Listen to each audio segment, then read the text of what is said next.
Hey guys, Ryan here, and today we're bringing you a video in the Paladin Carnarvon Action 10. Tier 8 British Premium Heavy Tank. I love this tank.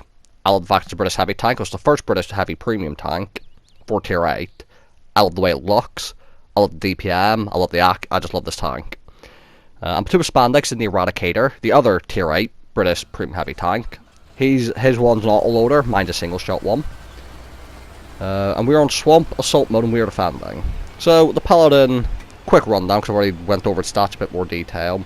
Very accurate, very high DPM, I think just over 2,300 base.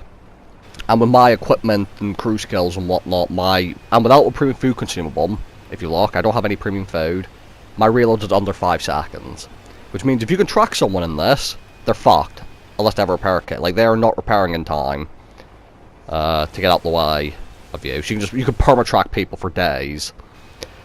There's also a tank. I've got my highest base XP game in recent time. For over the past couple of years, I got 2,744 base XP in this thing. Again, using the DPM and the perma-track against tier 9s and higher on tier 10 tanks. So, just a really awesome vehicle. The armor isn't the greatest though. And what I mean is, it's decent.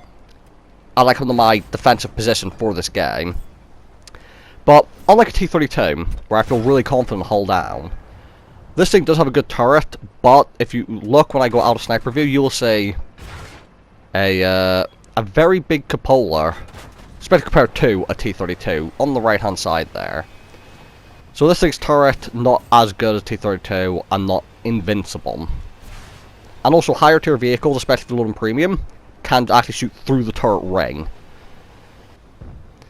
But as I said, I play this vehicle for the gun, really. Insane DPM, insane actually at 0.32. Nice aim time. Not much alpha, but I don't mind not having high alpha on my heavy tanks.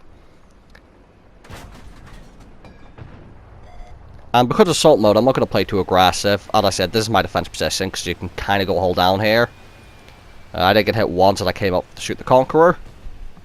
Some of my team have come to support, a lot of the team have gone the other direction. And they push quite far out, which I don't recommend on this map, as it leaves you a bit exposed. So see, as the enemy move further down to the right of my position, I can't quite get the gun depression, so I'm going to use the terrain to try and wedge my tank up to give me more gun depression. Track T-32 a proto, he doesn't have a repair kit, and he ain't repairing in time. As for me, once you get caught by a Paladin, unless he misses your tracks with one of his shots, you ain't repair him. Now, 432 is going to be a pain in the ass because it's one of the most heavily armored tanks in the game. Like, it's a pain in the ass to fucking pan. And there's a Waffle Alf Panzerfear down there, which again is worrying because I was saying about this turret not being invincible because it does have a big cupola. Waffle Alf Panzerfear is a very accurate tank with good alpha and good penetration. So, if there's anyone who's going to be able to snipe my cupola at long distance, it's him. So you see, when I can, I'm trying to get shots into him, because if I can kill him, that would make my life a lot easier. I do manage his first shot. Unfortunately for Spandex, he's in a bit of an awkward position, because there are a lot of enemies over here shooting at him. Trying to shoot the Garnet. Gonna try and go for the cupola on top of the vehicle, the machine gun hatch. On top of the turret, didn't hit, so now I'm just going to go for where the radio man sits, in that droid on front.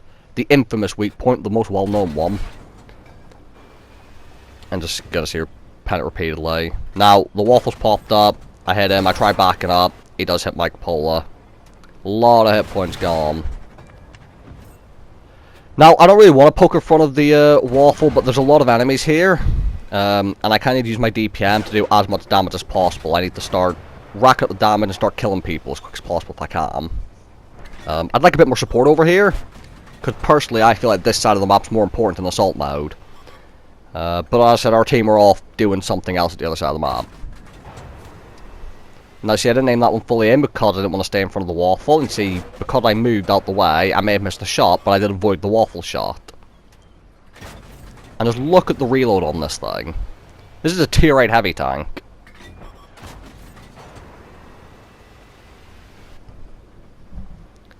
Leo's popping up. I do get one shot into him. Now this year's the KB5 so close that if he tries to shoot at me, he's going to be able to hit my lower plate.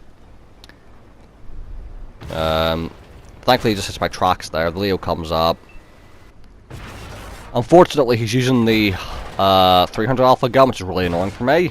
Because obviously if he had the small gun, less alpha to me would have been a lot nicer, but what can you do? KB5 shoots me in the lower plate. Again going for the droid, but I unfortunately hit his gun mantlet.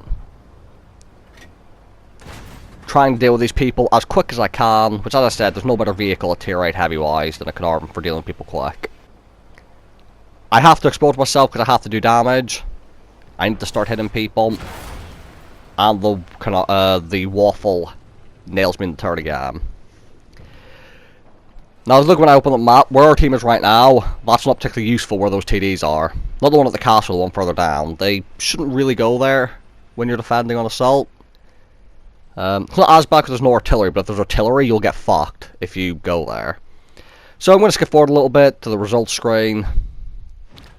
And even though we lost, I got 4,300 damage, 500 assistance, and I managed to block 3,300. So you see, even in a losing game, you can use the DPM to get yourself a decent damage result. Most on both teams. And I'm happy with that result, because it was good for marks of excellence, even if I didn't get much XP for it. So, the Paladin Caernarvon X10, one of my favourite tier 8 heavies, and highly recommend it to anyone if it comes out on offer. So thank you guys for watching, hope you guys enjoyed the video, and I'll see you all in the next one.